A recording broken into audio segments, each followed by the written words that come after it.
Right. తమిళనాడులో తనిఖీల్లో భాగంగా అధికారులకు పట్టుబడ్డ సుమారు 1380 కేజీల బంగారం, దాదాపు 400 కోట్ల పైచీలకు విలువైన బంగారం గురించి మొదలైంది వివాదం. అది టీటీడీది మొదలు కాదని తర్వాత వాళ్ళు క్లెయిమ్ చేశారని, అందులో పూర్తి స్థాయిలో నిర్లక్ష్యం బయటపడిందని ఇలా వివాదం ఒకవైపు నడుస్తూ ఉంటే వాళ్ళు విజయసాయి రెడ్డి చాలా సివియర్ కామెంట్ చేశారు. వారం రోజుల్లో తిరుమల శ్రీవారి ఆస్తుల దోపిడీ ఎలా జరిగిందో మొత్తం వ్యవహారం అంతా బయట పెడతానన్నారు ఆయన. తెలుగుదేశం పార్టీ హయాంలో అటు దేవాలయాలకు సంబంధించిన ఆస్తులకి ఎక్కడ రక్షణ లేకుండా పోయిందని కామెంట్స్ చేశారు. ఇంకా కొన్ని కామెంట్స్ చేస్తారు. దాని మీద ఇప్పుడే చూసాం బుద్ధా వెంకన్న కూడా కౌంటర్ ఇచ్చారు.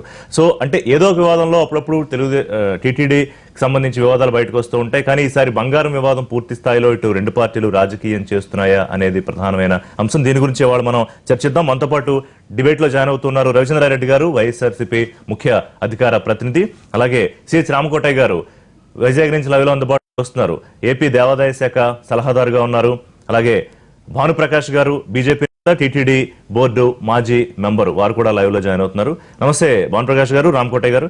రైట్.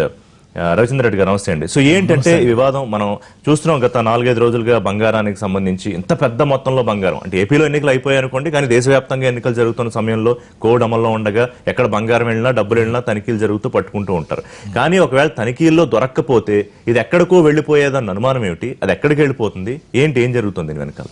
సార్, దీని వెనక పెద్ద కుట్ర కుంభకోణం ఉన్నట్టు మనకైతే అనిపిస్తూ ఉంది. ఎందుకంటే సాధారణమైన ఒక మనిషి, సాధారణ ఒక సిటిజన్ ఆఫ్ ఆంధ్రప్రదేశ్ కానీ లేకపోతే దేశంలో ఎవరైనా కానీ చదువుకున్న వాళ్ళు కానీ ఒక్క తర్కంతో ఆలోచించినట్లయితే ఖచ్చితంగా ఈ బంగారానికి వేబిల్ ఎందుకు లేదు? 1381 కిలోలు భారీ స్థాయిలో బంగారాన్ని తరలిస్తున్నారు. అవేం ఆభరణాలు కాదు, స్విట్జర్లాండ్ మేడ్, మొత్తం బార్స్ ఉన్నాయి. వాటికి సంబంధించిన వేబిల్ లేకుండా, అంటే ఎప్పుడైతే వే బిల్లు ఉండదో పట్టుబడితే అది నకిలీ అంటే దొంగ బంగారం కింద సీజ్ చేస్తారు. ఆ మాత్రం జ్ఞానం లేకుండా టీటీడీ అధికారులు మొదట మాది కాదని చెప్పి వదిలేసి దాని తర్వాత మాదే అది అని చెప్పి మేము ముందే ఏదైతే చెప్తున్నామో అది చెప్పడం మిస్ అయిందని చెప్పి టీటీడీ అధికారులు రెండు ధోరణులు ఏవైతే కనబరిచారో ఇది అత్యంత వివాదాస్పదమైన విషయం. టీటీడీ వాళ్ళు ఎందుకు రంగంలోకి దిగారు, ఎప్పుడు లేటుగా రంగంలోకి దిగకూడని విషయంలో కూడా ఎందుకు లేటుగా దిగారు అంటే, ఎటు బంగారం పట్టుబడిపోయింది కాబట్టి టీటీడీ వాళ్ళని ప్రవేశపెట్టారా, లేకపోతే బంగారం కానీ పట్టుబడకుండా కానీ ఉంటే అది ఎవరి చేతిలోకి చేరేది? దాని గురించి మనం ఆరా తీయాల్సిన అవసరం ఉంది. దాని మీద ఇప్పటికే సిఎస్ గారు ఒక విచారణ అధికారిగా స్పెషల్ గా మన్మోహన్ సింగ్ గారిని వేశారు. సో ఆయన ఆల్రెడీ ఒక నివేదికను కూడా సబ్మిట్ చేశారు. దీంట్లో అనేక లోపాలు ఉన్నాయని సబ్మిట్ చేసినట్టు మనకైతే వస్తున్న సమాచారం. కానీ ఆ నివేదిక బయట పెట్టాలని ఈరోజు విజయసాయి రెడ్డి గారు డిమాండ్ చేస్తూ ప్రెస్ మీట్ పెట్టడం జరిగింది. ప్రెస్ మీట్ సందర్భంగా అనేక ఆరోపణలతో పాటు 1381 కిలోల బంగారానికి సంబంధించి ఫారిన్ కంట్రీలో ఏదైతే స్విట్జర్లాండ్ లో దాన్ని బార్ల రూపంలో కొనుగోలు చేశారో, ఆ కొనుగోలు చేసిన దానికన్నా ముందే ఆ కొనుగోలు చేసిన బంగారం దేశంలోకి రాకముందే ఇన్వాయిస్ ఎలా రైజ్ అయింది, 11వ తేదీతోనే ఇన్వాయిస్ ఎలా రైజ్ అయింది అనేది ఒక క్వశ్చన్. ఆ ఇన్వాయిస్ రైజ్ కావడంతో పాటు ఏదైతే దారిలో పట్టుబడిందో అది వేపంపట్టు అనే దొంగదారిలో, చిన్న పల్లెటూరులో నుంచి, మెయిన్ రహదారి నుంచి కాకుండా దొంగతనంగా తీసుకుని వచ్చే దారిలో అడ్డదారిలో ఎందుకు తేవాల్సి వచ్చింది? ఎవరైనా ఒక మనిషి స్కూల్కి వెళ్తున్నప్పుడు కూడా అడ్డదారిలో పోతుంటే అనుమానించాలి. అంటే ఒక స్కూల్కి వెళ్లే స్టూడెంట్ని అనుమానించే మనము 1381 కిలోల బంగారం అంటే పట్టుబడకుండా విదేశీ ముద్రలో ఉన్న బంగారం, అది కూడా ప్యూర్ బార్స్ రూపంలో ఉంది, అదేమి ఆభరణాల రూపంలో లేదు. అంటే దొరికితే దొరికిపోయినట్టు, దొరక్కపోతే దొరలైనట్టు అన్నట్టు ఏదైతే ఉందో వీళ్ళ ప్రవర్తన ముఖ్యంగా ఎవరి ఆదేశాల మేరకు ఇది జరిగింది. అంటే టీటీడీ ఈఓగా సింఘాల్ గారిని నార్త్ ఇండియా తెచ్చుకున్నారు. సింఘాల్ గారు వచ్చినప్పటి నుంచి వైఎస్ఆర్సీపీ అభ్యంతరం చెప్తూనే ఉంది. యనమల గారు వియ్యంకుడైన పుట్టా సుధాకర్ యాదవ్ గారిని టీటీడీ చైర్మన్ గా పెట్టినప్పటి నుంచి అనేకమైన నగలు మాయమైపోవడంతో పాటు అర్చకులకు భద్రత లేకుండా పోయింది. అర్చకుల ఉద్యోగాలకు మాత్రం వంశపారంపర్యం ఉండకూడదు, జీవితాంతం వాళ్ళు ఉద్యోగం చేయకూడదు. చంద్రబాబు నాయుడు గారు మాత్రం జీవితాంతం ముఖ్యమంత్రిగా ఉండాలి, 70 సంవత్సరాలు పైపడ్డ ఆయనకు మాత్రం రిటైర్మెంట్ ఉండదు, వంశపారంపర్యంగా కొడుకుని మంత్రిగా కొనసాగించాలి, లేకపోతే భవిష్యత్తులో ముఖ్యమంత్రిని చేయాలనే కోరిక కూడా ఆయనకు ఉండొచ్చు. కానీ ఇదే విషయంలో చిలుకూరు బాలాజీ టెంపుల్ నుంచి ఆ ప్రధాన అర్చకుడు కూడా క్వశ్చన్ చేయడం జరిగింది. ఏమని? చంద్రబాబు నాయుడు గారిని స్నేహంగా ఏమని అడిగారంటే, మాకు తరతరాలుగా వంశ పారంపర్య ప్రాప్తిగా ఏదైతే వేదోచ్చరణ చేసి వేద పఠనం చేసిన తర్వాత మంత్రోచ్చారణ ద్వారా భగవంతుడి కైంకర్యానికి సేవ చేసుకునే అవకాశం కలిగిందో దాన్ని మాత్రం నువ్వు అడ్డుకుంటావు. నీకు మాత్రం వంశపారంపర్యంగా నీకంటూ రిటైర్మెంట్ లేకుండా ఎల్లకాలం ముఖ్యమంత్రిగా నీ వారసుల్ని ముఖ్యమంత్రులుగా చేసుకోవాలనే కోరిక ఎంతవరకు సహాయపడుతుంది? కానీ ఆ ఇష్యూ డైవర్ట్ అవుతుంది, తర్వాత బంగారు నుంచి వంశపారంపర్యం దగ్గరికి వెళ్తుంది. రైట్, మీరు ఒక అనుమానం రైజ్ చేశారు కదా. రైట్, రామకోటయ్య గారు, మీరు ఇప్పుడు దేవాదాయ శాఖ సలహాదారుగా కీలకమైన బాధ్యతాయుతమైన పదవిలో ఉన్నారు. ఏం జరుగుతుంది? అనుమానాలు ఎందుకు వస్తూ ఉన్నాయి? అంటే దొరికింది కాబట్టి అది టీటీడీకి వెళ్ళింది, దొరకకపోతే ఇది ఎక్కడికి వెళ్ళిపోయేదో అని ప్రతిపక్షాలు అనుమానం రైజ్ చేయడం, వారం రోజుల్లో తిరుమల శ్రీవారి ఆస్తుల దోపిడీ ఎలా జరిగిందో మొత్తం డీటెయిల్స్ తో పోసగుచ్చినట్టు చెబుతాను, ఆధారాలు బయట పెడతానని విజయసాయి రెడ్డి అనడం అనేక మందికి లేనిపోయిన అనుమానాలు కలిగిస్తోంది. ఇది పరిపూర్ణంగా నిరాధారమైనటువంటి విషయాలు మాట్లాడుతున్న సందర్భంలో చాలా బాధగా ఉంది. అయితే దాని గురించి మాట్లాడాల్సిన అవసరం ఏం లేదు. కారణం ఏంటంటే ఇప్పుడు మనకి రవిచంద్రారెడ్డి ఢిల్లీలో ఒక గెస్ట్ హౌస్ లో కూర్చుని ఒక ఫుడ్ ఆర్డర్ చేశారు. ఆర్డర్ చేసి డబ్బులు కొడితే వాళ్ళు ఫుడ్ తీసుకొచ్చి మన దగ్గరికి వచ్చి తీసుకొచ్చి ఇస్తారు. ఇచ్చిన సందర్భంలో కనుక అది కనుక రిసీవ్ చేసుకుంటే రవిచంద్రారెడ్డి, ఇప్పుడు మనం చూస్తున్నాం చాలా మార్కెటింగ్, టెలిమార్కెటింగ్ లో వ్యవహారాలన్నీ మనం చూస్తున్నాం. దాంట్లో ఏదైతే అతని చేతికి అందిందో అందిన తర్వాత సంతకం పెడితే అది accepted. It is not signed properly, it is not taken into consideration. Actual గా ఏంటంటే మనకి Punjab national bank, state bank of ఇండియాకి 9,250 కేజీలు ఏదైతే ఇంతకు ముందు ఒక నిమిషం ఆగాలి రవిచంద్రారెడ్డి, 9,250 కేజీలు బంగారం ఏదైతే జమ చేయబడిందో దానికి సంబంధించిన దాంట్లో పంజాబ్ నేషనల్ బ్యాంక్ 1301 కేజీలకి 1317 కేజీలకి 70 కేజీలు వడ్డీతో ఆగు రవిచంద్రారెడ్డి, కంగారు పడద్దు. బంగారాన్ని మనం చేసేవలసిన అవసరంలో మన దగ్గర తీసుకొచ్చి హ్యాండ్ ఓవర్ చేయాల్సిన బాధ్యత పంజాబ్ నేషనల్ బ్యాంక్. వాళ్ళు చేసే క్రమంలో ఏదైనా తప్పుదాలు ఉన్నాయనుకోండి, మీరు గనక నిరూపించగలిగితే, ఒక వారంలో మీరు నిరూపించగలిగితే ఎగ్జిక్యూటివ్ ఆఫీసర్ ఎవరైనా కానీ, ఎందుకంటే వాళ్ళు విధి నిర్వహణలో వచ్చేటువంటి ఆఫీసర్లు, వాళ్ళేం మాకేం ఇప్పుడు వాళ్ళేం చుట్టాలు కాదు, వాళ్ళేం మా పొలిటికల్ కార్యకర్తలు కాదు, మాకేం సంబంధం లేదు. ఈ ఈవోని ఇవాళ అవసరం ఉందనుకోండి, ఈవో కనుక నిజంగా కనుక ఈవో తప్పిదం ఏదైనా పొరపాటు కనుక మీరు నిరూపించగలిగితే పరిపూర్ణంగా ఈవోని ఎట్టి పరిస్థితుల్లో మరో నిమిషం ఇమీడియట్ గా ఆయన మీద చర్య తీసుకోవడానికి సిద్ధంగా ఉంటుంది గవర్నమెంట్. దాంట్లో ఎటువంటి ఇబ్బంది లేదు. కానీ వాస్తవమైన విషయం ఏంటంటే నిరాధారమైనటువంటి విషయాల మీద కూడా నేను వారం రోజులు నిరూపిస్తాను. నిరూపించేవాడు ఇవాళ నిరూపించు, వారం రోజుల దాకా ఇవాళ ధైర్యం ఉంటే నిరూపించండి. ఊరినే దేవుడి విషయంలో ఏది మాట్లాడినా కూడా దేవుడు నోరు వెతకడానుకుంటారు, దేవుడు తగిన విధంగా శిక్షిస్తారు. విజయసాయి రెడ్డి గారు ఇంతకు ముందు వారు టీటీడీ బోర్డు మెంబర్ గా పనిచేశాడు. ఎవరికి కూడా ఎట్టి పరిస్థితుల్లో ఇబ్బంది లేకుండా పనిచేసినటువంటి వ్యక్తి. వారు కూడా ఇవాళ టీటీడీ గురించి జరుగుతున్న విధానాల గురించి ఈ విధంగా మాట్లాడటం ఆశ్చర్యం ఉంది. ఎందుకంటే నేను టీటీడీ బోర్డు మెంబర్ గా పనిచేయాల, ఓన్లీ ఇవాళ ఎండోమెంట్ అడ్వైజర్ గా ఉన్నారు. ఇవాళ రవిచంద్రారెడ్డికి అవగాహన లేకపోయినా అర్చకుల గురించి మాట్లాడుతున్నారు. 76 జీవోలో ఏం పొందుపరచబడిందో, 76 జీవోలో ఏం చేశామో, ఎలా చేశామో, 1983లో కొండయ్య గారి నివేదిక ఏదైతే ఉందో ఆ నివేదిక, అంత తర్వాత రాజశేఖర రెడ్డి గారు వచ్చారు, ఆ తర్వాత కిరణ్ కుమార్ రెడ్డి గారు వచ్చారు, ఆ తర్వాత రోసే గారు వచ్చారు, చంద్రబాబు నాయుడు గారి గవర్నమెంట్ లో మేము 76 జీవో ద్వారా ఏ విధంగా చేయాలనే దాని గురించి ఒక మార్గదర్శకాలు చేశాం. దురదృష్టం కొద్ది సుప్రీంకోర్టు ఆర్డర్ వల్ల 65 సంవత్సరాలు దాటినటువంటి వాళ్ళకి ఉద్యోగం లేదని చెప్పేసి సుప్రీంకోర్టు చెప్పడం దాని వల్ల దాన్ని ఆపేశాం. దాని మీద మీరు దేశానికి ఆలోచించినట్టు ఈ మాటలని మాట్లాడటం తెలియకపోతే తెలుసుకోవాల్సిన రామకోట గారు మళ్ళీ మాట్లాడతాం మీతో.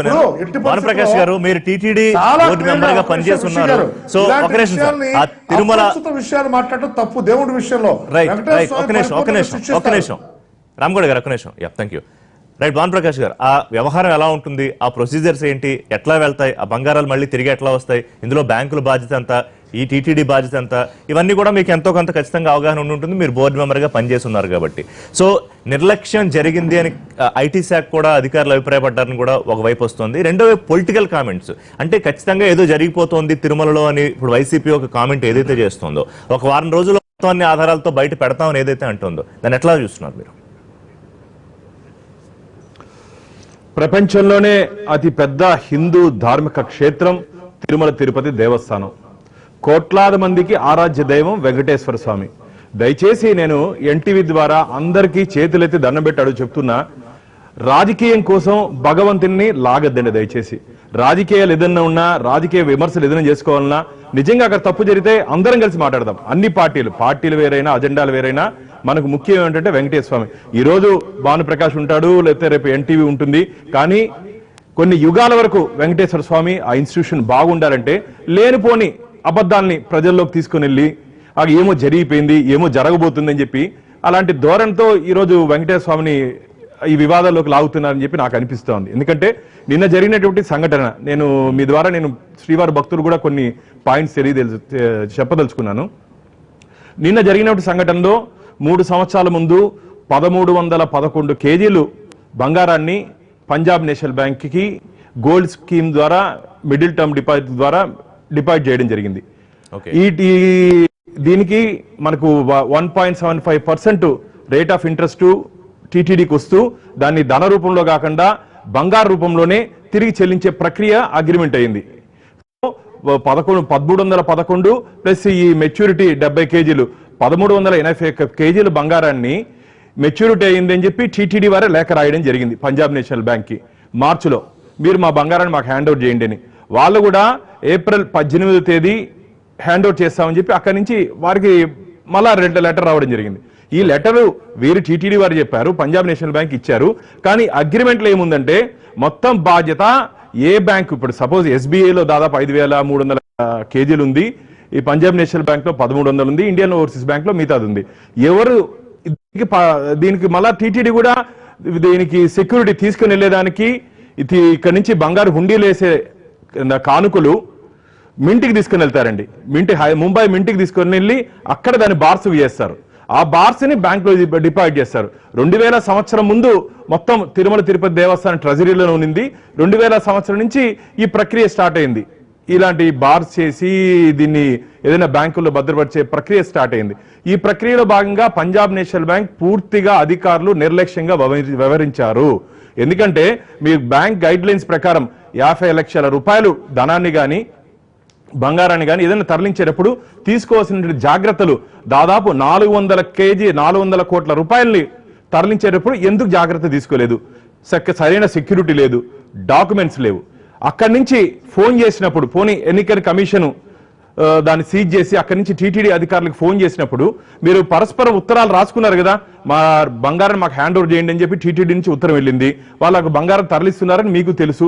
ఎందుకు మన బంగారమే, టీటీడీ బంగారమే వస్తోంది, కానీ ఎందుకు మీరు ఆ రోజు టీటీడీకి సంబంధం లేదని చెప్పి ఎందుకు చెప్పారు? నేను ఒకటే అడుగుతున్నా, దయచేసి ఇదేదో భానుప్రకాష్ రెడ్డికి సంబంధించిన నగలో, లేకపోతే రామ్ కోటయ్య గారికో రామచంద్ర ఇంటికి సంబంధించిన నగలైతే ఎవరు దీని మీద చర్చ పెట్టరు. ఇది కొన్ని కోట్ల మంది శ్రీవారి భక్తుల మనోభావాలతో ముడిపడిన అంశం కాబట్టి ఇంత సున్నితమైన అంశం కాబట్టి అందరూ ఆందోళన చెందుతున్నారు. నేను 90% తప్పు పంజాబ్ నేషనల్ బ్యాంక్ ఉంది. నేను వెంటనే ఫైనాన్స్ సెక్రటరీ గవర్నమెంట్ ఆఫ్ ఇండియాకి లెటర్ రాశాను, దీని మీద ఎంక్వైరీ చేయండి. ఆ కాపీ టు సిఎస్, మన ఆంధ్రప్రదేశ్ సిఎస్ కి, ఆంధ్రప్రదేశ్ డీజీకి, అలాగే గవర్నర్ గారికి, అందరికీ నేను దానికి కాపీ కూడా పెట్టాను.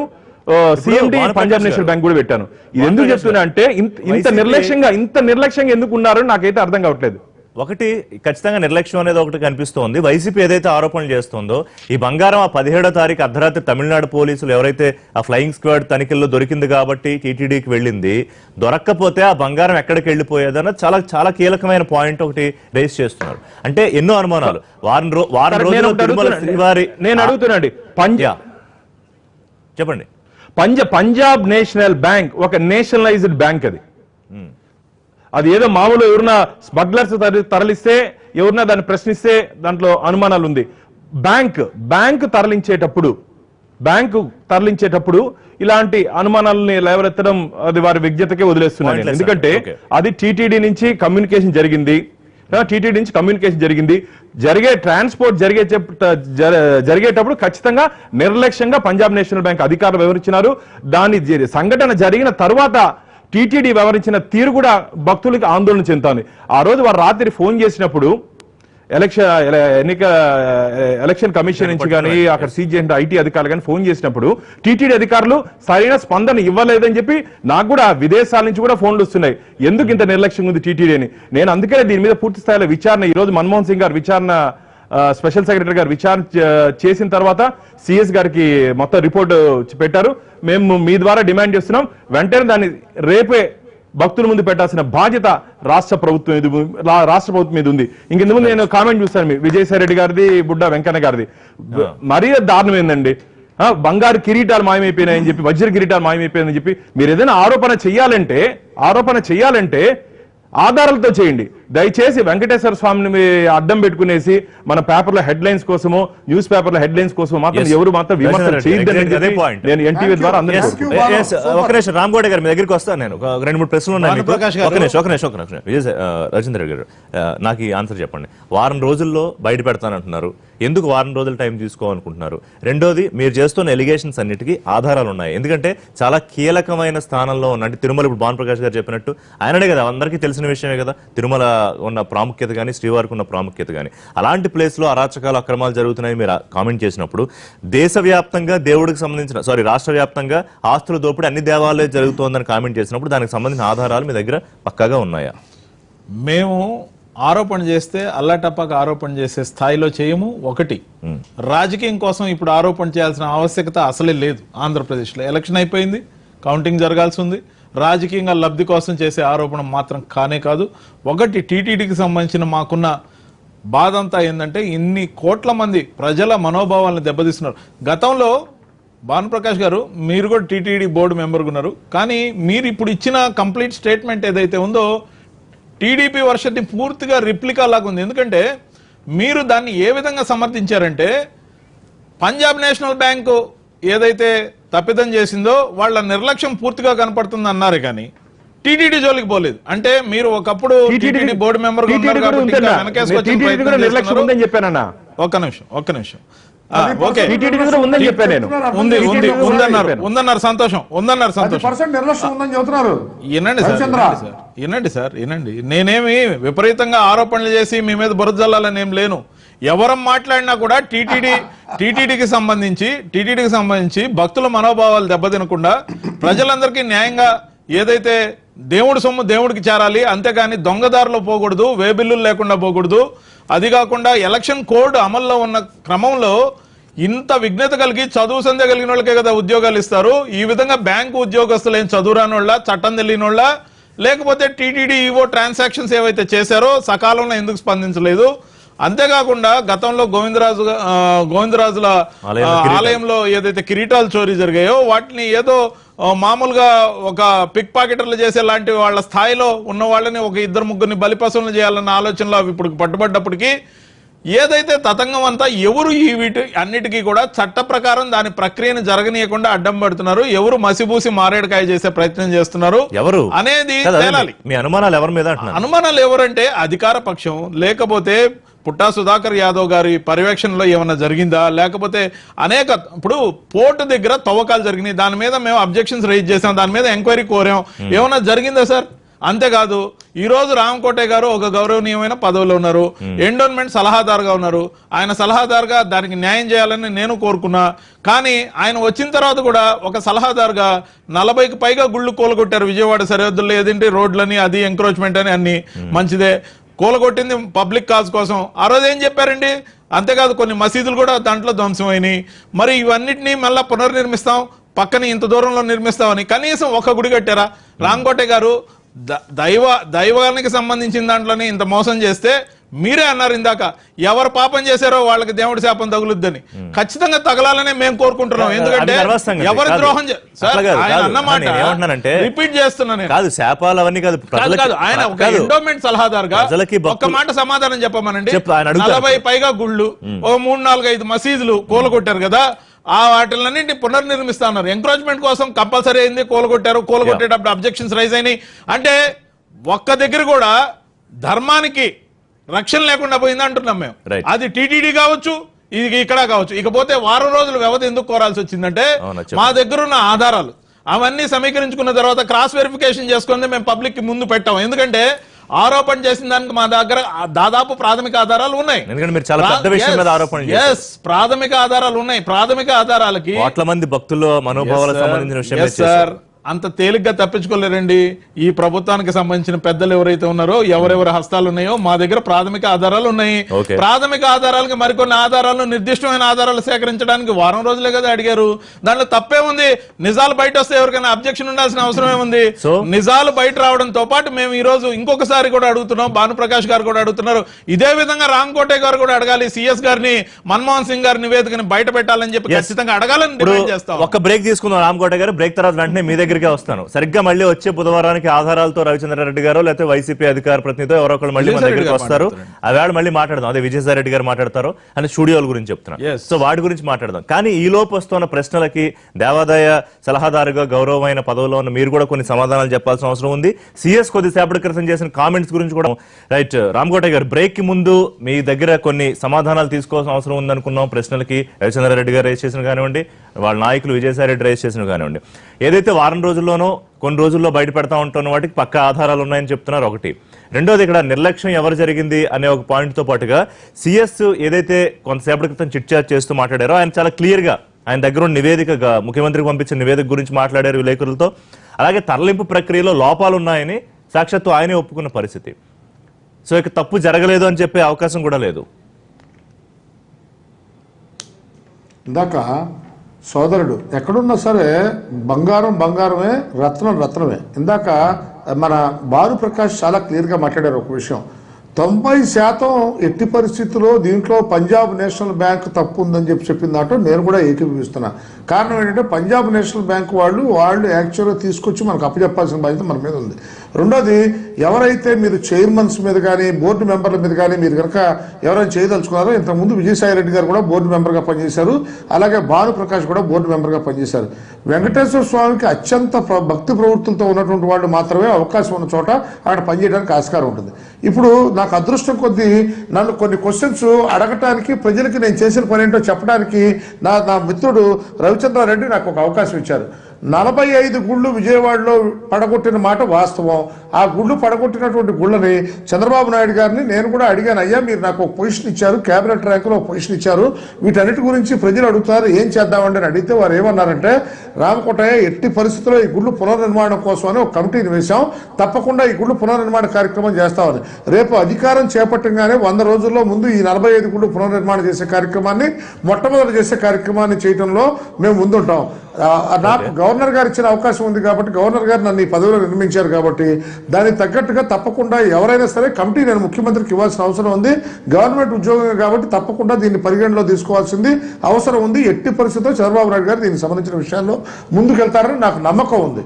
అలాగే రెండో విషయం ఏంటంటే, ప్రతిపక్షంగా మీరు కూడా దాన్ని స్వాగతించాల్సిన అవసరం ఉంది. రెండో విషయం ఏంటంటే, 24,000 దేవాలయాలు ఆంధ్రప్రదేశ్లో ఉన్నాయి. 17,000 చిరుకు గ్రామాల్లో 24,000 దేవాలయాలు ఉన్నాయి. 24,000 దేవాలయాల్లో ఉన్నటువంటి చెట్టు పుట్ట ఉన్నటువంటి చోట కూడా దూపదీప నైవేద్యాలకు 5,000 రూపాయలు 10,000 రూపాయలు నిర్ణయించింది. రాజశేఖర రెడ్డి గారు ఉండగా ఆయనే మహనీయుడు. బ్రాహ్మణులకి ఎవరైతే ఉన్నారో వాళ్ళందరికీ కార్యక్రమాన్ని ఏర్పాటు చేశారు. వాళ్ళందరూ నన్ను అప్రోచ్ అయిన తర్వాత సీఎం గారి దగ్గరికి వారందరినీ తీసుకెళ్లి వారితో మాట్లాడిన సందర్భంలో 5,000 ఉన్న దూపదీప నైవేద్యాలకు 8,000 రూపాయలు, 10,000 రూపాయల దగ్గర 12,500 రూపాయలు, అదేవిధంగా మినిమం వేజ్ 15,000 రూపాయలుగా చేయడం జరిగింది. ఏదైతే వాళ్ళ అర్చకులకు సంబంధించిన వయసుకు సంబంధించిన విషయం ఉందో, 65 సంవత్సరాలు దాటినటువంటి వాళ్ళు సుప్రీంకోర్టు ఒక ఆర్డర్ ఇచ్చింది. ఎట్టి పరిస్థితుల్లో 65 సంవత్సరాలు దాటినటువంటి వాళ్ళకి ఇబ్బందికరమైన పరిస్థితి ఉంది అనే దానికోసం ఇచ్చింది. వాళ్ళు ఏమన్నారంటే, రైట్ టు డూ అర్చకత్వాన్ని మాకు కావాలని అడిగారు. అడిగిన దాంట్లో ఏంటంటే, కొన్ని కుటుంబాలు యాక్చువల్గా తిరుపతి దేవస్థానం, భానుప్రకాష్ బాగా తెలుసు, మిరాసి యాక్ట్ ప్రకారం ఉంది, మిగతా వాటికి సంబంధం లేదు. తిరుపతి దేవస్థానానికి మిగతా దేవస్థానానికి సంబంధం లేదు. కాబట్టి అది కాకుండా ఉన్న మిగతా దేవస్థానాల్లో రైట్ టు డూ అర్చకత్వం అనే దాని గురించి వాళ్ళు వెళ్తున్నారు. ఎట్టి పరిస్థితుల్లో జీవో తీసుకొస్తే మాత్రం ఊరుకోవండి. కారణం ఏంటంటే, 76 జీవో కనుక వచ్చిందంటే కనుక మా అందరికి ఇబ్బందికరమైన పరిస్థితి ఉంది, మీరు ఎట్టి పరిస్థితుల్లో జీవో వద్దండి అన్నారు. వారి అందరి పేరు మీద దేవుడి మీద ప్రమాణం చేసి చెబుతున్నాను, ఆ కారణం వల్లే జీవో ఆగింది తప్పితే ఎక్కడ బ్రాహ్మణులకు అన్యాయం జరిగిన కార్యక్రమం జరగల. తెలుసుకోవడం కోసమే చంద్రబాబు నాయుడు గారు పరిపూర్ణంగా పనిచేయడం జరిగింది. రెండోది, తిరుపతి దేవస్థానం విషయంకి వచ్చేటప్పటికి, స్వామివారి కొండలు 7 కొండలు ఉన్నాయంటే, కొండలు 7 కొండలు కాదంటే 2 కొండలో 3 కొండలో అంటే స్వామివారి ఏ విధమైనటువంటి పవర్ చూపించారో మన అందరికీ తెలుసు. నేను ఎవరిని కామెంట్ చేయట్లా. స్వామి వారికి సంబంధించింది ఎవరైనా పొరపాటున కనుక కామెంట్ చేస్తే ఆయన మరునాడు ఎట్టి పరిస్థితుల్లో ఆయన డెసిషన్ తీసుకునే విధంలో ఆయనే ఉంటాడు. నా పాయింట్ ఏంటంటే ఆ మహనీయుడు వెంకటేశ్వర స్వామి మనకి కలియుగ దైవం కలో శ్రీనివాసాయ నమో వెంకటేశాయ లాగా ఆయన ప్రతి ఒక్కరు ప్రతిరోజు కల్లో కనిపించి కూడా కార్యక్రమాలు చేసే వారిలో వారు ముఖ్యుడు. కారణం ఏంటంటే ఆయన తీసుకునేటువంటి డెసిషన్స్ ఎంత ఘోరంగా ఉంటాయనే విషయం ప్రతి ఒక్కరికి తెలుసు. ఈ క్రమంలో ఇవాళ వారం రోజులు అంటున్నారు. ఇవాళ చీఫ్ సెక్రటరీ డౌట్ లేకుండా చీఫ్ సెక్రటరీ గారు కూడా అక్కడ ఈవోగా పనిచేశారు. ఒక్క నిమిషం ఋషి, చీఫ్ సెక్రటరీ గారు కూడా అక్కడ పనిచేశారు. వారికి నిబద్ధత కలిగినటువంటి అధికారిగా అక్కడ పనిచేసినటువంటి మహనీయుడు ఆయనకి ఒక రిపోర్ట్ ఇచ్చారు మన్మోహన్ సింగ్ గారు. మన్మోహన్ సింగ్ గారు కూడా చాలా నిబద్ధత గల అధికారి. వారు రిపోర్ట్ ఇచ్చారు. దాంట్లో కనుక ఈవోని తొలగించమని ఉందనుకోండి, డౌట్ లేకుండా తొలగించేస్తాం. డౌట్ లేదు మాకు. ఎటువంటి ఈవో ఏమన్నా చంద్రబాబు నాయుడు గారు కజిన్ బ్రదరా? సిఓ గారికి ఏమైనా రిలేషన్ ఉందా? ఏదో తీసుకొచ్చారు. నార్త్ ఇండియన్ అయితే అక్కడ కూర్చొని అభిషేకం చేసుకుని వచ్చాను. నేను వారణాసిలో నేను అధికారికి అవకాశం లేదా? ఏం మాట్లాడుతున్నారండి? నార్త్ ఇండియన్ ఆయనకి అవగాహన లేదు. ఇలా ఈ మాటలన్నీ మాట్లాడటం ఒకటి. ఒకవేళ ఈవో కనుక ఏదన్నా అధికారం కనుక దుర్వినియోగం చేస్తే ఉన్న అధికారులు మొత్తాన్ని తొలగించడానికి మాకు ఎటువంటి అభ్యంతరం లేదు. ఒకవేళ ఎన్నికల సంఘంలో ఇవాళ చీఫ్ సెక్రటరీ గారు కనుక రేపొద్దున ముఖ్యమంత్రి గారికి పంపించిన దాంట్లో ఉంటే ఈవోని సాగనపడడానికి మాకు ఎటువంటి అధికారం లేదు, మాకు ఎటువంటి బాధ లేదు. కారణం ఈవో మా కజిన్ బ్రదర్ కాదు, మా చుట్టం కాదు, లేకపోతే అట్లీస్ట్ రవిచంద్రారెడ్డి లాగా నా ఫ్రెండ్ కాదు. అందువల్ల రవిచంద్రారెడ్డి మాట్లాడే ముందు అవగాహనతో మాట్లాడాలి. రాష్ట్రంలో బ్రాహ్మణికానికి న్యాయం చేయటం కోసం, అంటే బ్రాహ్మణికం అంటే ఏంటంటే దేవాదాయ శాఖ. కారణం అంటే ఈ గుళ్ళన్నీ కూడా చంద్రబాబు నాయుడు గారు కట్టించినవి కాదు, రాజశేఖర రెడ్డి గారు కట్టించినవి కాదు, జగన్ గారు కట్టించినవి కాదు. ఇవన్నీ తరతరాలుగా చోళరాజులు మహనీయులు వాళ్ళందరూ ఆ గుళ్ళ మీద 650 కోట్ల రూపాయలు వాళ్ళ ఇన్కమ్ వస్తుంది. దాని మీద 1,00,000 కుటుంబాలు బతుకుతున్నాయి. 30,000 మంది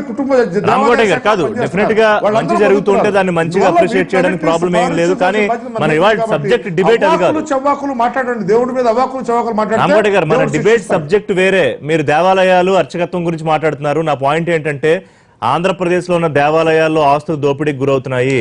అన్నిటికన్నా ఎక్కువ ఆదాయం ఉన్న తిరుమలలో విపరీతమైన దోపిడీ జరుగుతోంది, ఆధారాలన్నీ బయట పెడతామని చెప్పి ఆయన చాలా కాన్ఫిడెంట్ గా చెప్పడం, రవిచంద్రారెడ్డి గారు దాన్ని మళ్ళీ అండర్స్ చేస్తూ బ్రహ్మాండంగా ఆధారాలు తీసుకొచ్చి మేము ముందు పెడతామని చెప్తూ ఉన్నారు. అదొకటి. రెండోది, బంగారం దొరికింది కాబట్టి టీటీడీకి వెళ్ళింది, దొరక్కపోతే ఎక్కడికి వెళ్ళేదో అన్న దాని మీద వాళ్ళ అనుమానాలు చాలా వస్తున్నాయి. దాని గురించి చెప్పండి. ఇక్కడ బంగారం దొరికితే ఎక్కడికి వెళ్ళేది? 400 కేజీల, అది 1381 కేజీల బంగారం, 400 కోట్ల రూపాయలు పైచిలుకున్నటువంటి వాటిని ఎక్కడికి వెళ్ళేదో, ఏం చేస్తుందో, వీటన్నిటికీ అనవసరమైన విషయాలు తీసుకురావడం తప్పు. దీంట్లో 10% తప్పు తిరుమల తిరుపతి దేవస్థానంలో పనిచేసే వాళ్ళది ఉంది. దానికి నివేదిక ఆల్రెడీ మన్మోహన్ సింగ్ గారు ఇచ్చారు.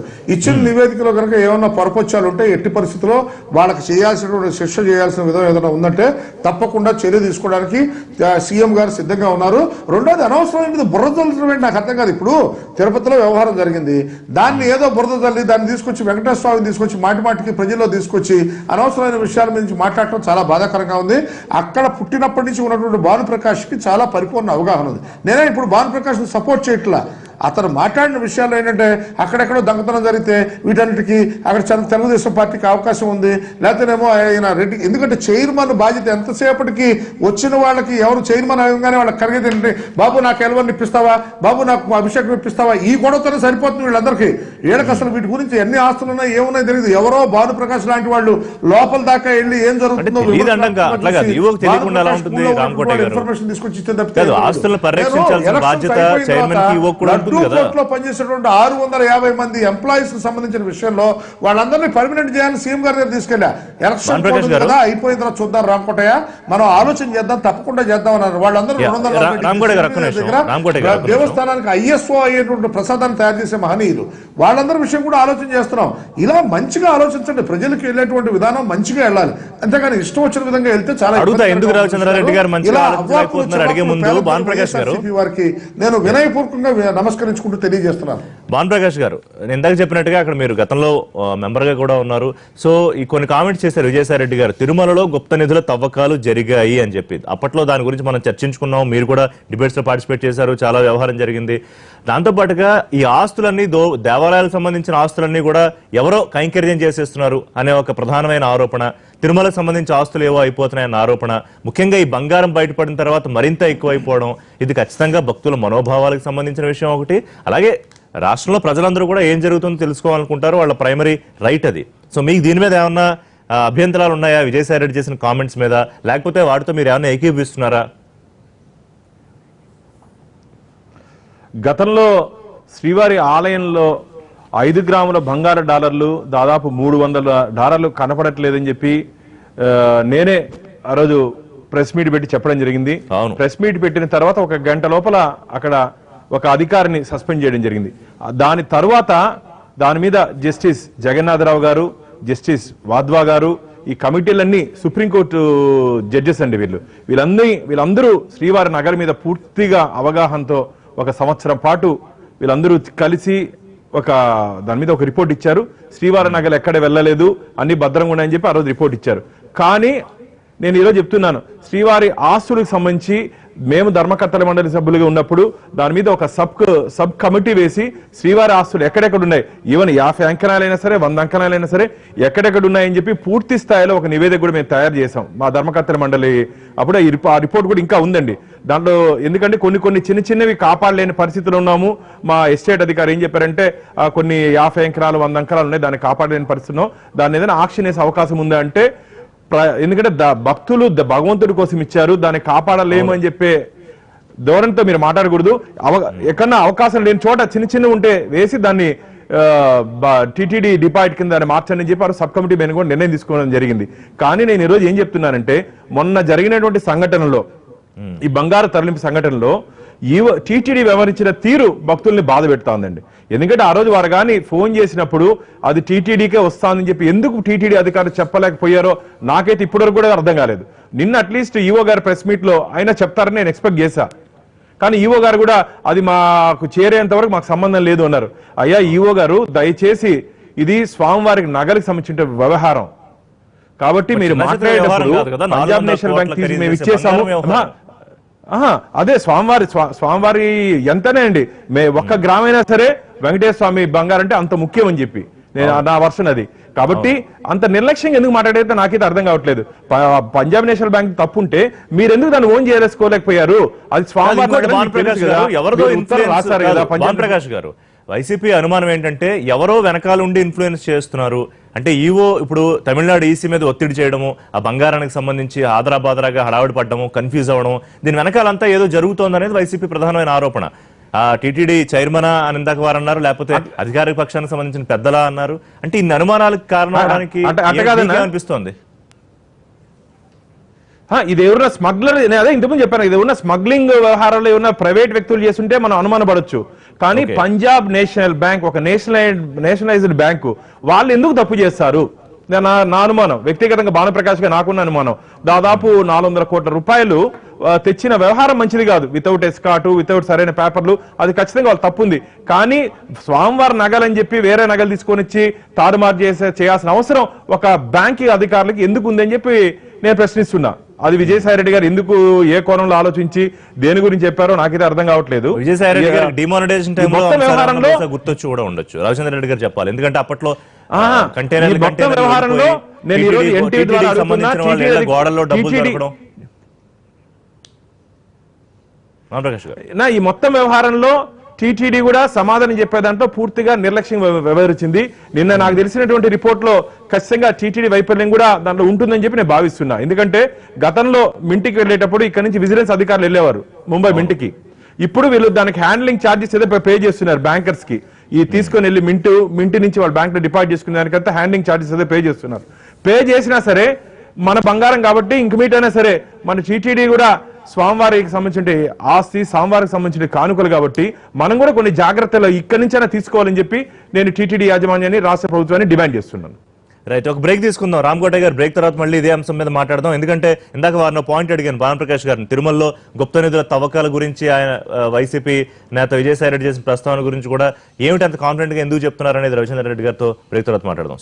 చంద్రారెడ్డి గారు, విజయసాయి రెడ్డి చేసిన కామెంట్స్ మీద బుద్ధ వెంకన్న కౌంటర్ ఇస్తూ మనం చూసాం ఇందాక. ఆయనకు అసలు మతి భ్రమించింది, ఆయనకి ఏం పని చేయట్లేదని అంటూ వజ్ర కిరీటాలు ఆయన బోర్డు మెంబర్గా ఉన్నప్పుడు లేకపోతే తర్వాత కొంతమంది ఉన్నప్పుడు వజ్ర కిరీటాలు స్వాహా చేసేసి కొన్ని చోట్ల రూపాయి లెక్కలు రాసేసి ఇవన్నీ చేసి మీకు అందరూ దొంగలాగే కనిపిస్తున్నారని చెప్పి కూడా ఆయన గట్టిగానే ఇచ్చారు కౌంటర్. దానికి ఏం సమాధానం?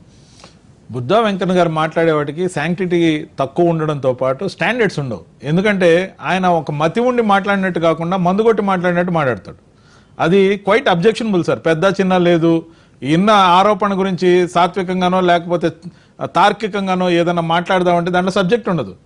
ఎప్పుడూ ఒక స్ట్రీట్ రౌడీ లాగా, ఒక రౌడీ షీటర్ లాగా అదే భాషతో ఆయన ప్రెస్ మీట్లు పెడుతుంటే ఎంజాయ్ చేస్తున్నారు తెలుగుదేశం పార్టీ నాయకులు. కానీ ఆయనకి నిజంగా చెప్పాలంటే ముఖ్యమంత్రి కూడా వైసీపీలో చిన్న చిన్న నాయకులు కూడా ఏదంటే అది మాట్లాడుతూ ఉన్న పరిస్థితి కూడా ఉంది. ఎవరు మాట్లాడినా స్థాయికి మించి మాట్లాడేటప్పుడు కనీసం మాట్లాడేదానికి తార్కికంగా ఉండాలి, కొంత గౌరవంగా ఉండాలి, చెప్పే పాయింట్ మీద కాన్సన్ట్రేట్ కావాలి. ఆ పాయింట్ మీద కాన్సన్ట్రేట్ కాకుండా ఇందాక మా రామకోటయ్య గారు మీద నాకు ప్రత్యేకమైన గౌరవం ఉంది, అది ఎప్పటికీ ఉంటది. అలాగే మేము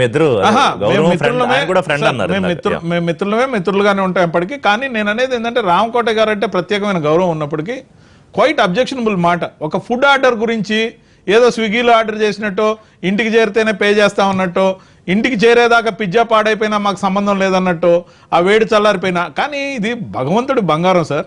ఈ భగవంతుడి బంగారం 1381 కిలోలండి. అది కూడా కోట్లాది మంది మనోభావాలు.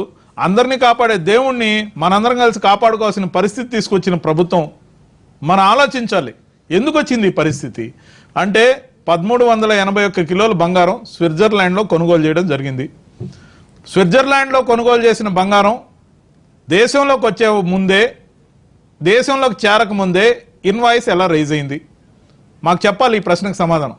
ఇన్వాయిస్ దేశంలోకి చేరకముందే 11వ తేదీతో ఎలా రైజ్ అయింది?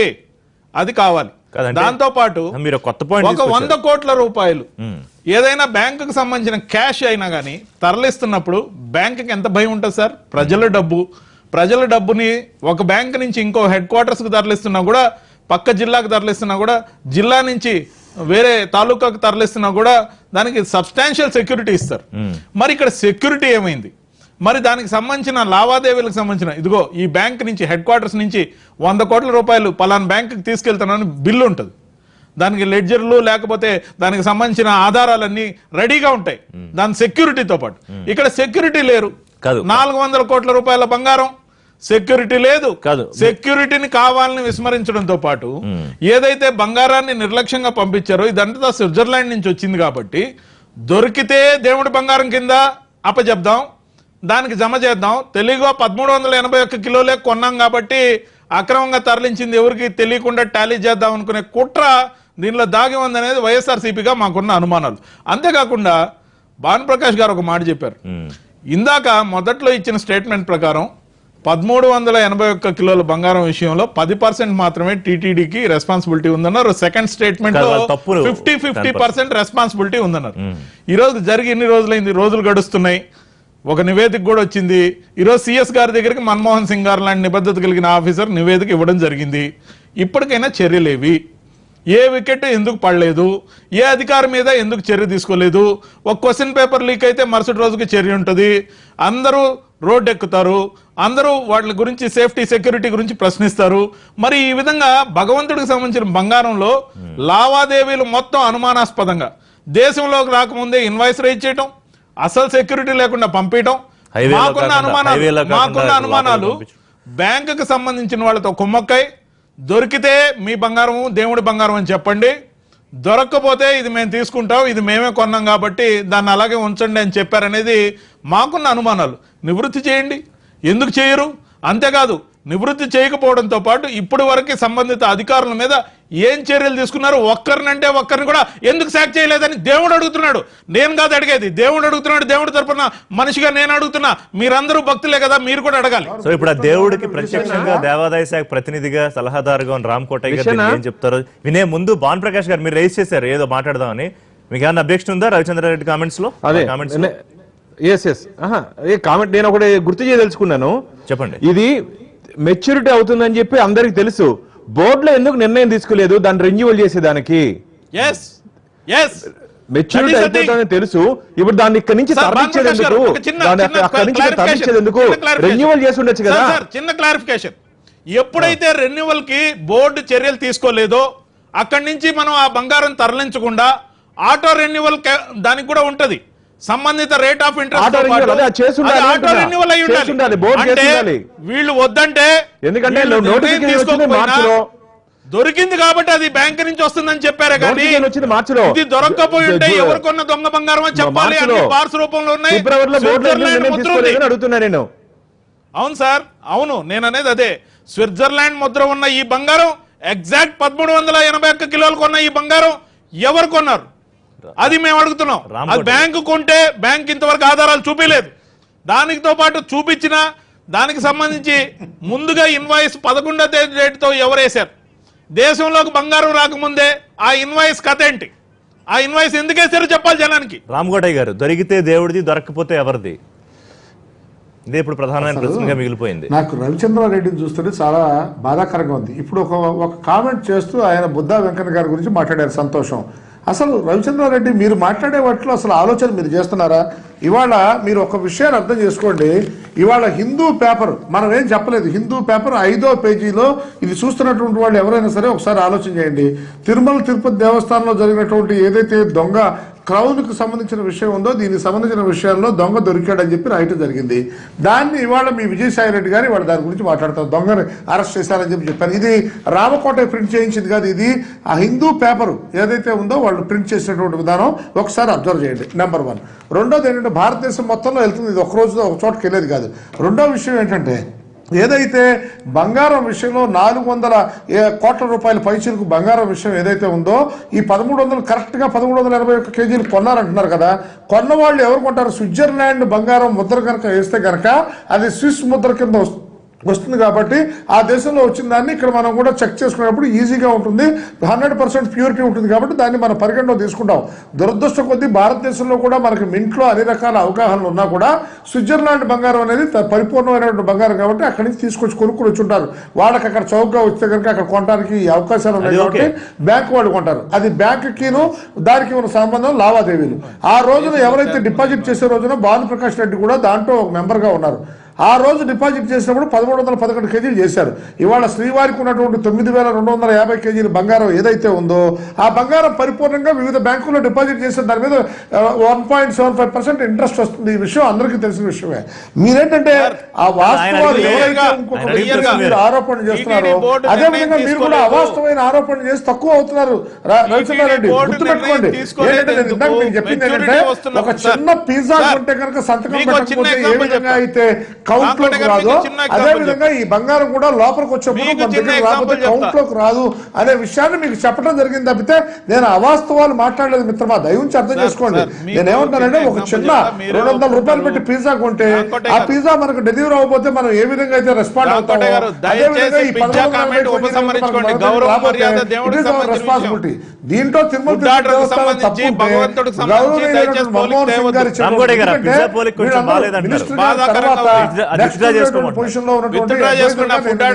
గారు తీసుకోవాల్సిన అవసరం ఉంది. ఇవాళ నేను మన్మోహన్ సింగ్ గారు కూడా అడిగితే ఆల్రెడీ చీఫ్ సెక్రటరీ గారు ఏదైతే ఉన్నారో ఆల్రెడీ ఆజ్ఞిచ్చారు, వారికి ఇచ్చేవారు. ఒక్క రోజులో నివేదిక బయటపడే రోజుల్లో మీకు ఎందుకంత తొందర, మీకు ఎందుకంత కంగారు? ఒక్క రోజులో నివేదిక బయటపడుతుంది. ఈవో చేసింది ఏదైనా పొరపాటు ఉందంటే తప్పకుండా ఈవోని మేము శిక్షించడానికి సిద్ధంగా ఉంటాం. నిజంగా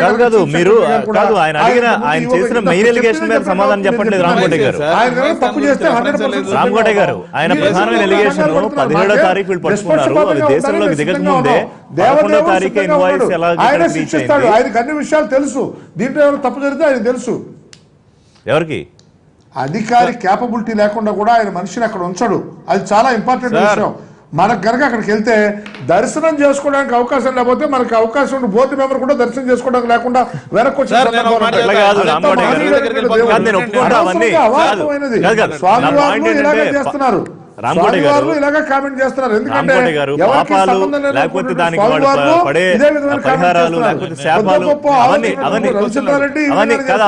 విజయసాయి రెడ్డి గారు ఇలాగ కామెంట్ చేస్తారు. దేవుడి మీద మీరు ఎందుకు వివాదమైన కామెంట్లు చేస్తున్నారు? అది దేవుడి మీద మీరు చేసే కామెంట్స్ దేవుడికి సంబంధించిన సొత్తు దొంగల పాలు కాకుండా కాపాడాలనేది మా ప్రయత్నం. ఎందుకంటే రామకోట గారిని 3 క్వశ్చన్లు అడుగుతున్నారు. మీరు కాదు ఆల్రెడీ వ్యవస్థ సార్, ఉంది. ఒకటి first ఇక్కడ of all ఎవరున్నా, ఎవరు ముఖ్యమంత్రి వినాలి, ఉన్నా వినాలి. అక్కడ వ్యవస్థ ఉంది. వినాలి. 16,000 మంది ఎంప్లాయీస్ ఉన్నారు. వినండి తిరుపతి సార్. దేవస్థానంలో చాలా వాళ్ళందరూ ఎప్పుడు ఉంటారు? వినండి సార్. సెక్యూరిటీ కూడినటువంటి సంబంధమైన సార్, అధికారులు వందేళ్ళ ఉన్నారు. మాట్లాడతారు దాదాపు ఎందుకండి? ఐఏఎస్ ఆఫీసర్లు, ఐపీఎస్ ఆఫీసర్లు, సార్, విజిలెన్స్, రామ్ ఎన్ఫోర్స్మెంట్ కోటయ్య గారు అసలైన చాలా పాయింట్ ఉన్నాయి అక్కడ. ఏంటంటే ఎట్టి మీరు వందేళ్ళ పరిస్థితుల్లో మాట్లాడకండి. పరిస్థితి కాదు, నా మాట మీకు అర్థమవుతుంది కదా? వినిపిస్తుంది కదా? మన రామ్ కోటయ్య గారు. స్టూడియోలో నేను మాట్లాడితే మీ వాయిస్ రాదా? శశి గారు. సీసీ కెమెరా పెట్టి చూస్తున్నారు అక్కడ విషయాలు. భానుప్రకాష్ సార్, నేను ఎంత ఒకటి చెప్తాను. clarity రెండు ఉండాలి. క్వశ్చన్లు, రెండు భానుప్రకాష్ రెండు క్వశ్చన్లు అడుగుతాను. ఒకసారి ఆయన చెప్పారు అలా. భానుప్రకాష్ గారు ఓకే, అడిగారు. done. భానుప్రకాష్ గారు చెప్పండి.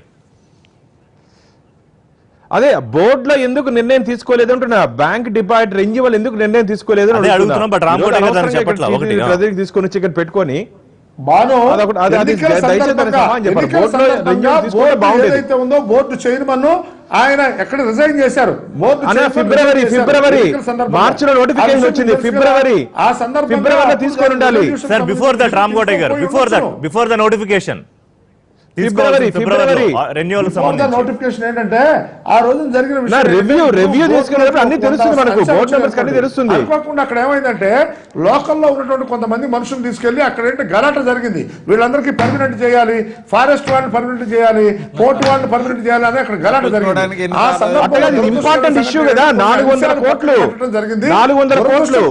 ఈ బంగారం విషయం ఎటు తిరిగి జనరల్ గా జరిగే ఇష్యూ కాబట్టి అనుకోకుండా డిసిషన్ ఫస్ట్ రౌండ్ లో భానుప్రకాష్ గారు సపోర్ట్ మీకు ఫుల్ గా టీటీడీ బోర్డు ఫెయిల్యూర్ కూడా ఉందన్న. భానుప్రకాష్ గారు చెప్పండి. అన్న రామ్ కోటయ్య గారు, బోర్డు మెంబర్స్ కి ధర్మకర్తల మండలి సబ్జెక్టు అవగాహన ఫైనాన్స్ ఆఫీసర్ తో మాట్లాడితే మన డిపాజిట్స్ ఏమేమి ఉన్నాయి, ఎక్కడెక్కడ ఉన్నాయి అని తెలిస్తే ఖచ్చితంగా తెలుస్తుంది. కానీ ఇప్పుడు మీరు చెప్పినప్పుడు ఏమైపోయిందంటే బోర్డు మెంబర్లు కానీ బోర్డు చైర్మన్ కానీ వచ్చిన వాళ్ళకి దర్శనాలు చేయించినామా, వాళ్ళు తృప్తికి వెళ్ళారా, నా బామర్దికి దర్శనమైందా, మా వాళ్ళకి దర్శనమైందా అనే ధోరణితోనే ఇప్పుడు సరిపోతుంది. ముఖ్యంగా టికెట్ల కుంభకోణం కూడా ఈ మధ్య కాలంలో ఎక్కువైంది. నేను గవర్నర్ గారు కూడా ఫిర్యాదు చేశాను దాని మీద కూడా. నేనేం చెప్తానంటే ధర్మకర్తల మండలి అంటే మన దర్శనాల కోసం కాదు, మనకు ఆ బాధ్యత ఇచ్చింది భగవంతుడు. అక్కడ జరుగుతున్నటువంటి ఏముంది అజెండాలో, ఏముంది మన డిపాజిట్స్, ఎప్పుడు దానికి మెచ్యూరిటీ ఈజీగా తెలుస్తుంది. ఎందుకంటే బోర్డు మీటింగ్ లో ఫైనాన్స్ ఆఫీసర్ ఎఫ్ఐఎన్సీఓ బయట ఉంటారు. బోర్డు మీటింగ్ లో మనం పిలిస్తే లోపలికి వస్తారు, మనకు ఉన్న డౌట్స్ అడగచ్చు, అన్ని క్లారిఫై చేసుకోవచ్చు. ఎందుకు ఫిబ్రవరిలో జరిగినటువంటి ధర్మకర్తల మండలి సమావేశంలో ఎందుకు నిర్ణయం తీసుకోలేకపోయారో, ఇది పూర్తిగా ధర్మకర్తల మండలి ఫెయిల్యూర్ కూడా ఉందని చెప్పి నేను భావిస్తున్నాను. దీంట్లో రామ్ కోటయ్య గారు ఈ పాయింట్ స్ట్రైట్ గా సమాధానం చెప్పారు. ఒక పాయింట్ మిస్ అయ్యి ఉండొచ్చు బాను, తప్పకుండా మిస్ అయ్యి ఉండొచ్చు. అదేమే పెద్ద మన మనుషులు ఏం తప్పిదం చేయడం అనేది కాదు, దీనికి పర్పస్ఫుల్ గా చేశారని చెప్పే విధానం బాధగా ఉంది. అది దాని గురించి మాట్లాడుతున్నా తప్పితే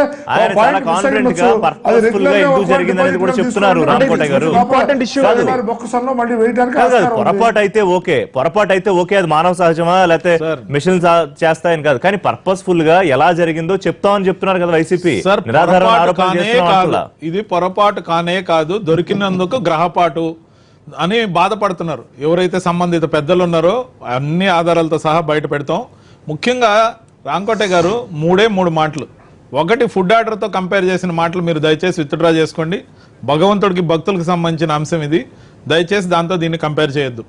అంతేకాకుండా ఈ బంగారం నేను ఇందాక అడిగాను, మీరు తెలివిగా దాటవేశారు.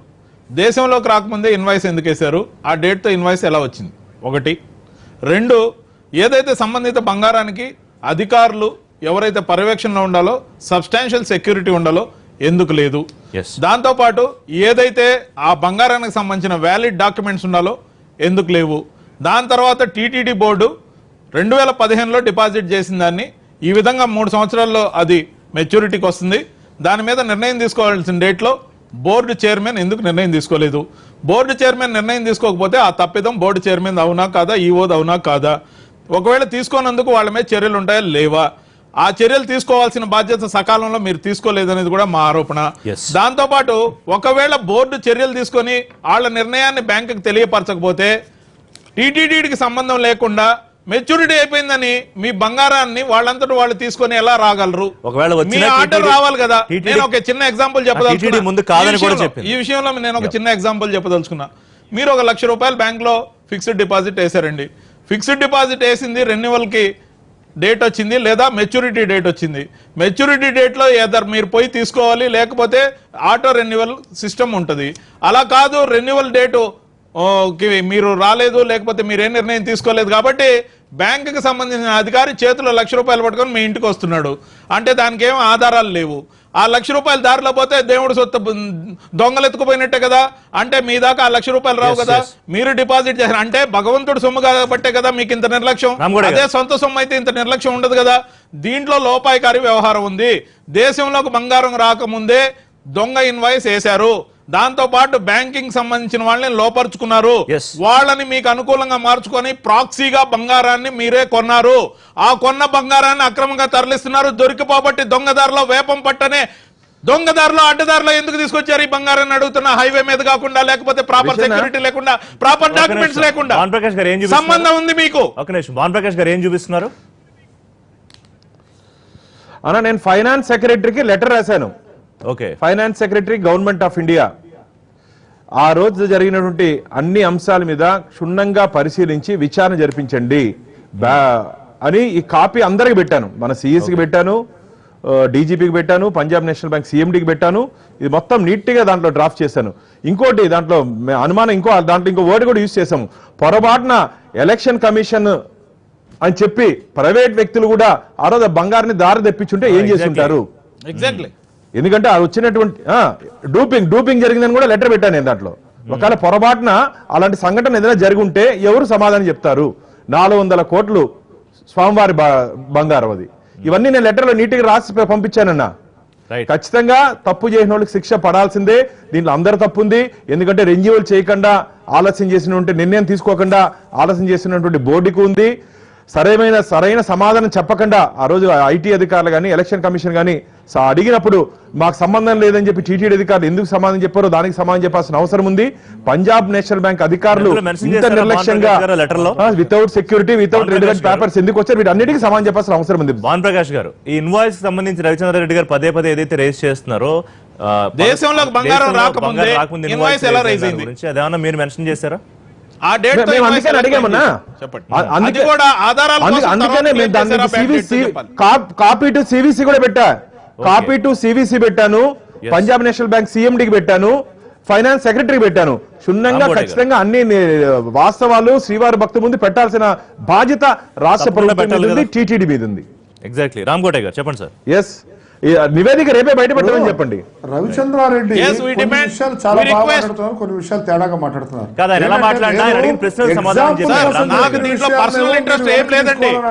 భక్తులకు సంబంధించిన మనోభావాలకు సంబంధించిన భగవంతునికి సంబంధించిన విషయంలోనే ఇంత ద్రోహం తలపెట్టారు.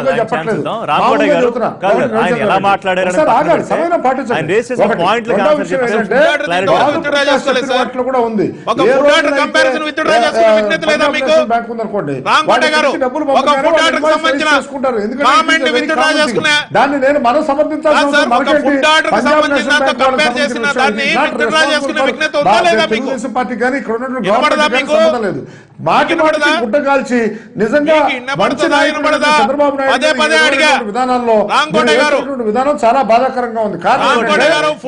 సంబంధించిన విషయంలో దేవుడు ఎటువంటి తప్పు చేయనప్పుడు నిష్పక్షపాతంగా అక్కడ బాగా జరగాలి, దానికి కావాల్సినటువంటి వ్యక్తులు కావాలి, దానికి స్వామివారికి ఉన్నటువంటి భక్తులు కావాలనేసినటువంటి వాళ్ళలో చంద్రబాబు నాయుడు గారు ఆద్యుడిగా ఉన్నాడు. అక్కడ ఉన్నటువంటి ఎవరైతే బోర్డు సభ్యులుగా వేశారో భానుప్రకాష్ వేసిన రోజులు కూడా అక్కడ ఉన్నటువంటి వాళ్ళు మంచి వ్యక్తులు తప్పు చేస్తే వాళ్ళు దేవుడు శిక్షిస్తాడు, దాంట్లో ఎటువంటి తప్పు లేదు. కానీ ఏంటంటే మాటి మాటికి ఇదేదో పక్కదారి పట్టించడం కోసం దీనికి ఏదో డైరెక్ట్ గా ఏదో దీనికి సంబంధించిన విషయంలో రాజకీయ నాయకులకు సంబంధం ఉందని చేసే విధానం. ఎందుకంటే దొంగ 10 సార్లు ప్రజలందరినీ దొంగ దొంగ దొంగ అని చెప్పేసి మాట్లాడే విధానంగా ఉంది తప్పితే ఈ దీంట్లో ఎటువంటి నిజాయితీ లేదు. వాస్తవం చాలా తప్పు మాట్లాడుతున్నారు. కారణం ఏంటంటే గొప్పగా చెప్పట్లేదు. ఇవాళ నేను పాటు దేవుడి మీద విధానాలు కానీ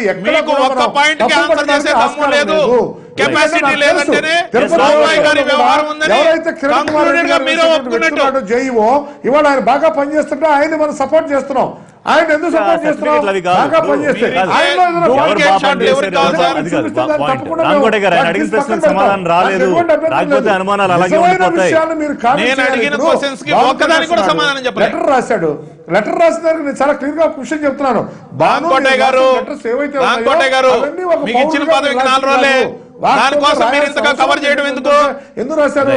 ఇంత ముందు Anyway, మీరు దేవస్థానంలో ఇక్కడ రామకోటయ్య గారు, పనిచేశారు మీరు ఆ కాబట్టి ప్రశ్నకు తప్పు సమాధానం జరిగినట్టు చెప్పట్లేదు, చేయొచ్చు. నాది కూడా ఒక నాకు చిన్న టైం అయింది, మానవ conclude తప్పిదం చేయాలి. కనుక చేస్తే భానుప్రకాష్ గారు ఏమని దాన్ని చెప్తారా తీసుకుని final గా? ఎన్కాష్ చేసుకుని ఈ విధమైనటువంటి చౌకబారు విధానంలో సార్, ఉపన్యాసం రాష్ట్రంలో ఇచ్చినట్టు ప్రజలందరూ ఇవ్వడం తప్ప ఆలోచన చేస్తున్నారు. అతను ఒక చాలా debater లాగా సంతోషంగా ఉన్నారు. మాట్లాడాడు ఎందుకంటే ఈరోజు. ఇలాంటి రామకోటయ్య చౌకబారు గారు. విధానాలు రామకోటయ్య గారు, sorry, నేను మీకు time ఇవ్వలేను. భానుప్రకాష్ గారు, ఏమని చెప్తారా? కామెంట్ చేశారు. సరైన వ్యక్తులతో మాట్లాడేటప్పుడు సరిగా మాట్లాడారు. పదవి కోసం. మీరు కూడా చౌకబారుగా మాట్లాడి ఆ చౌకబారు ఏంటండి? మీరు చౌకబారుగా ఫుడ్ ఆర్డర్తో కంపేర్ చేసిన దాన్ని విత్డ్రా చేసుకోమంటే చేసుకోకుండా ఒకప్పుడు ఉపన్యాసం మీద ఆవు కథ రాసుకొచ్చి మాట్లాడుతున్నారు గంట నుంచి. ఏం మాట్లాడతారు మీరు? మీరు విజ్ఞత కోల్పోయారు పదవి కోసం. ఏం తప్పు చేస్తే మీరు విజ్ఞత కోసం withdraw చేసుకోలేరా? He is not ready, he is not ready. You are not ready. God is watching you. God is watching you. He will decide about you. So anyway, ఈ సంబంధించిన ప్రశ్నలు అలాగే మిగిలిపోకుండా ఈ స్పెషల్ సిఎస్ ఇచ్చిన ఏదైతే నివేదిక ఇచ్చారో అది బయటికి రావాలని ప్రతిపక్షాలు డిమాండ్ చేస్తున్నాయి.